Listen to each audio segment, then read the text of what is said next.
Welcome back to my channel. So, for today's video po is magho-haul tayo ng mga gamit sa school ni Mateo. Ayun nga, dahil nga malapit na po ang pasukan dito sa Italy is namili po tayo ng mga gamit niya. So, samahan niyo ako guys!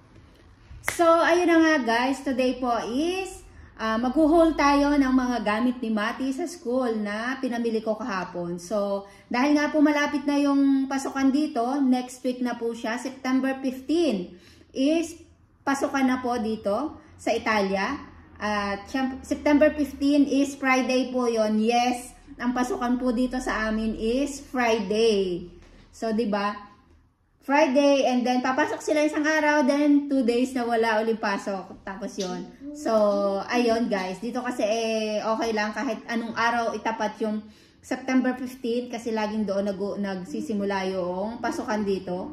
So, ayun guys, samahan niyo ako mag-haul. At syempre, ito na po yung mga gamit niya. At eto, bumili ako nitong mga pang-cover sa kanyang mga notebook. So, bali, ang sinabi ng teacher niya, isang orange, isang kulay green. So, bali, ito i-cover ko pa dun sa kanilang mga plastic cover ito na may mga kulay. So, isang kulay green, isang orange, then may yellow, star, and history, red. So, kulang pa ito ng transparent at saka ng kulay blue. Bale, nung bumili kami kahapon, wala sila, naubusan na, nagkaubusan kasi ngayon talaga is ang daming namimiling mga magulang kasi malapit na nga ang pasukan. So, ito po ay i-cover ko sa kanyang notebook at bawat kulay po is yung po yung kanilang subject. So, Italiano, English, math, history. So, kaya po mga, ang pang-cover po nila is may mga kulay. So, napakadali lang nitong gamitin kasi isinisingit lang dyan ang notebook. So, ayun. And then, ito po ay, ang tawag po nila dito, ito yung mga diaryo nila. Diary. Dito po sa diary, dito nila isinusulat yung mga assignment nila sa sunod na araw or yung may mga notes ang teacher. Kasi ito ay may date. Pamula September hanggang next year. So, kung mag-uumpisa sila ay September 15, ito ay, ayan, mag-uumpisa silang magsulat dito sa 15, September 15, ito. So, ayan, hanggang next year yan. Diyan nila isinusulat yung mga gagawin nila, kung may mga assignment sila or may mga pag-aaralan sila. Diaryo ang tawag, diary nila ito. Lagi silang meron nito. And then, bumili din ako niya ng, yung pantasa. Pantasa, kailangan niya yan. And then, ayan yung mga, ito ay, post-it, hindi ko, pagka may mga notes kang ilalagay, halimbawa si Matay absent sa school, gagawa lang ako nito, tapos ibibigay ni Mati sa kanyang teacher, halimbawa absent siya bukas, ngayong araw na to gagawa ako ng notes sa kanyang teacher, at ito lang ididikit ko dun sa diary niya, para mabasa ng teacher niya, or bibigay niya sa teacher niya. Ito po yung ginagamit namin doon. And then, ito gagamitin ko to pagpapangalan, kung yung kanyang mga kwaderno o libro, ito adhesive tape. So, para hindi mawala ang kanyang mga kwaderno, nilalagyan ng pangalan. So, ito yung bumili din ako. Syempre, ruler, kakailanganin niya yan. At ito yung kwaderno niya. Bumili na ako nito, tig-5 ata to. Ito ay, dito kasi every year, iba't ibang kwaderno. Hindi, every year, ang kwaderno nila, iba. Iba yung margin, iba yung, ito ay, yung ganyan, ng style. Kita nyo. Ito ay sa mathematics nila gagamitin ito. Diba?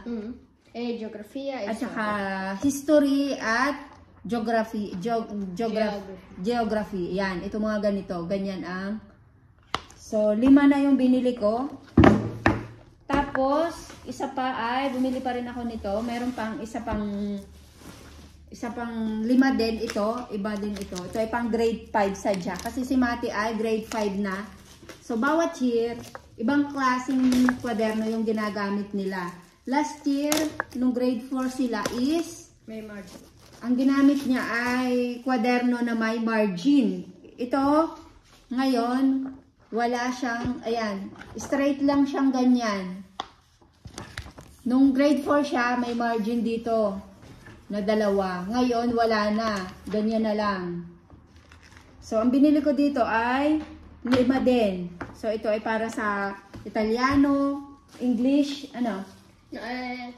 No, questo qua è History, English, Mathematics, Italiano perché c'è di più. Italiano, so mas marami kasi dito yung subject na Italiano. So, kaya ito ang kanilang mas marami. So, ayan. Marami na akong binili, oh. Dito c'è. Pero for sure kulang pa rin ito.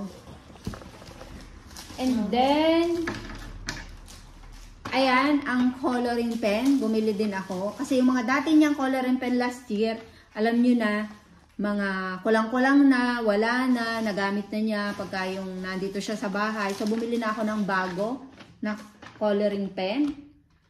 At ito yung gagamitin niyang lapis. HB. HB nga ito, no? 2HB. Ayan, kailangan 2HB yung kanyang gagamiting lapis. And then, meron na din diyang eraser.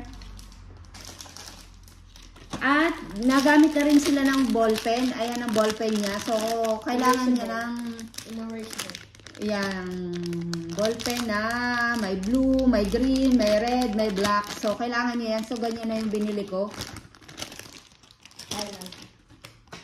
Ayan. Ito yung ginagamit nila pang highlights. Pag may mga important details, yan, nagamit sila niyan. Highlighter, yan. Bumili din ako kulay green. And then, ito ay coloring pencil. Bumili din ako ng coloring pencil. Ito yon. Yan, ginagamit na nga ni Mati. Dahil si Mati mahilig mag-drawing. So, bumili na rin ako niyan. Yung mga dati niyang coloring pencil, meron pa naman. Kaya lang is, alam niyo na, maliit na or hindi na gayong kagandang gamitin. So, bumili po tayo niyan. And then, bumili ako nitong mga yung para siyang yung iba't ibang kulay, ganito. Paper, oo. Paper siya na iba't ibang kulay na medyo matigas. So, ayan, bumili ako niyan kasi gagamitin daw niya. At binigyan kami ng teacher niya ng listahan ng mga kailangan ni Mati. So, kahapon, dala-dala ko lang yung listahan, katulong ko si Julia. Tapos yung pinamili na lang namin. Tapos ito yung folder. Kailangan niya na din ngayong taong ito. Bumili din ako ng folder. At ito. Quablock. Ito. Ayan. Kailangan niya yan. Quablock. Para sa mga exam. Mga test sa school. So, ayan. Kailangan niya yan. So, bumili ako. So, maraming... At si Mati, ayan, sabi niya, papalitan na daw niya yung isa niyang lagayan ng mga pangkulay. Ano ang tawag doon, Mati? Astucho. Ano ang tawag doon sa astucho sa atin? Meron pa siya, yung kanyang isang malaking astucho is okay pa, kaya hindi na ako bumili ng isa pang malaki. Ang gusto niyang palitan ko is yung kanyang maliit na katulad din ito kasi ayaw niya na daw noon. So, ito pwede niya diyang ilagay ang mga ballpen, lapis, eraser, yan. Highlighter, yan, ganyan. So, pero yung isang mas malaki pa dito, gagamitin pa rin niya yon. So, ito lang yung aking pinalitan yung dati niya. Ito ang receipt. Tapos, so, ayun guys. Ayun na po yung iba mga gamit niya tulad ng mga gunting. Yan, hindi na po ako bumili nun kasi meron pa naman yung kanyang, okay pa yung kanyang gunting. So, ayan na guys, yung kanyang mga gamit. So, yung ibang mga gamit, hindi ko na binili.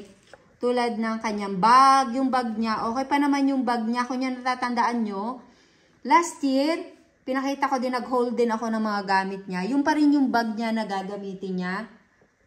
So, ayan yung mga binili ko lang sa kanya ngayon. So, ayun na guys. Yun na po yung mga gamit ni Mati sa school. Yung bag niya, so meron pa naman siyang bag.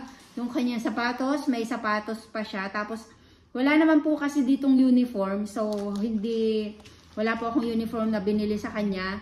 Pero, binili ko siya ng ibang mga damit na pamasok. Dito po walang uniform. Kung ano lang po yung suotin nyo, is yun po. Dahil nga po magtataglamig na uli, malapit na uli dito ang winter. So, bumili lang po ako ng kaunting damit ni Mati kasi gusto ko ay medyo mahal kasi dun sa pinagbilhan ko. So, maghahanap ako ng mga medyo mura-mura pang ng mga damitan kasi kung doon ako mamimili, sobrang mahal doon. Kunti lang yung mabibili ko, ang mahal-mahal doon. Meron kasing tindahan dito na medyo mura pa. So, doon na lang ako bibili ng medyo madami. So, ito lang po yung binili ko. Binili ko siya ng mga ganito lang po ang pinapasuot ko kay Mati. Yung mga pants na ganitong malalambot lang. Kasi komportable siyang suotin. Tapos, mainit na din siya. Kaya mahaba, syempre mahahabang damit na ang binili ko kay Mati. Kasi nga magtataglamig na. So ilan lang to? 3 lang atang ganitong mahahaba. Ayan, binili ko din siya ng medyo makapal ng ganito. Ayan, pantuwang lang niya yan. Tuwangan lang ito guys doon. So ayun, 3 lang na ganito at isa. Ay, ito ata yung akin na, Mati. Dito. Sa akin na ata yan. T-shirt ko yan. Blouse. Ayun. Back to school, guys. Yes, back to school na ulit. And for sure, dyan sa Pilipinas is Ready to go. oo, na alam ko nag-uumpisa na din dyan ang school. Ng August pa. So, good luck po sa mga batang papasok diyan. Ako din. Oo. At syempre, good luck din kay Mati kasi malapit na nga. Sa next week na ang kanyang pasukan. High school. Back to normal na ulit dito. Tapos na mga bakasyon. No. Yes, tapos na mga bakasyon. So, magtataglamig na. Gayon na naman. So ayun guys. So, thank you so much guys sa pagsama sa akin. And see you on my next vlog. Bye guys. Bye. Don't forget to like, subscribe, and click the bell button. Yes, bye guys.